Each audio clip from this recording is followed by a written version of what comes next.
అంబేద్కర్ జయంతి సందర్భంగా విజయవాడ రాజ్భవన్లో అంబేద్కర్ చిత్రపటానికి గవర్నర్ పూలమాల వేసి నివాళులు అర్పించారు. మంగళగిరిలోని టీడీపీ కేంద్ర కార్యాలయంలో అంబేద్కర్ జయంతిని ఘనంగా నిర్వహించారు. విజయవాడలోని ఆకాశమంత అంబేద్కర్ విగ్రహ ప్రాంగణంలో మంత్రి సత్యకుమార్ పుష్పాంజలి ఘటించారు. కర్నూలులో మంత్రి టీజీ భరత్, నంద్యాలలో మంత్రి ఎన్ఎండి ఫరూక్, బనగానపల్లిలో మంత్రి బీసీ జనార్దన్ రెడ్డి ఆధ్వర్యంలో అంబేద్కర్ జయంతి వేడుకలు జరిగాయి. ఎన్టీఆర్ జిల్లా కొండపల్లి గిరిజన బాలికల గురుకుల పాఠశాలలో మంత్రి గుమ్మడి సంధ్యారాణి వేడుకల్లో పాల్గొన్నారు. బాబాసాహెబ్ ఆశయాలు ప్రతి ఒక్కరూ పాటించాలని మంత్రి కందుల దుర్గేష్ తూర్పుగోదావరి జిల్లా నిడదవోలులో పిలుపునిచ్చారు. విజయనగరం కలెక్టరేట్లో మంత్రి కొండపల్లి శ్రీనివాస్, ఎంపీ కలిశెట్టి అప్పలనాయుడు పాల్గొన్నారు.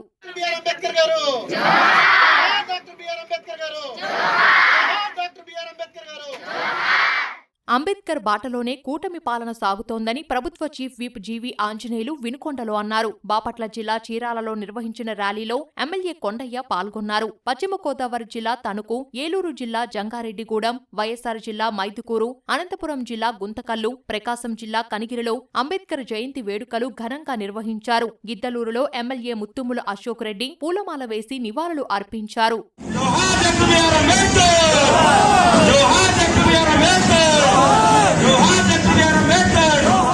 అనంతపురంలో అంబేద్కర్ జయంతి వేడుకల్లో భాగంగా ఎంపీ అంబికా లక్ష్మీనారాయణ, ఎమ్మెల్యే దగ్గుపాటి ప్రసాద్ ప్రధాన రహదారిపై తప్పెట కొట్టారు. ఉరవకొండ, హిందూపురం, మడకశిర, కడప, రాజంపేటలో టీడీపీ నేతలు అంబేద్కర్ జయంతిని ఘనంగా నిర్వహించారు. కోనసీమ జిల్లా ముమ్మిడివరం నియోజకవర్గంలో నిర్వహించిన వేడుకల్లో ప్రభుత్వ విప్ దాట్ల సుబ్బరాజు, ఎంపీ గంటి హరీష్ మాథుర్ అంబేద్కర్ విగ్రహాలకు నివాళులు అర్పించారు. రాజమహేంద్రవరంలోని గోకవరం బస్టాండ్ వద్దనున్న అంబేద్కర్ విగ్రహానికి జాయింట్ కలెక్టర్ చినరాముడు, ఎస్పీ పూలమాల వేశారు. అనపర్తి, రామవరం గ్రామాల్లో నిర్వహించిన అంబేద్కర్ జయంతి వేడుకల్లో ఎమ్మెల్యే నల్లమిల్లి రామకృష్ణారెడ్డి పాల్గొన్నారు. కాకినాడ ఇంద్రపాలెం జంక్షన్ వద్ద అంబేద్కర్ విగ్రహానికి ఎమ్మెల్యే కొండబాబు, కలెక్టర్ షాన్ మోహన్ పుష్పాంజలి ఘటించారు.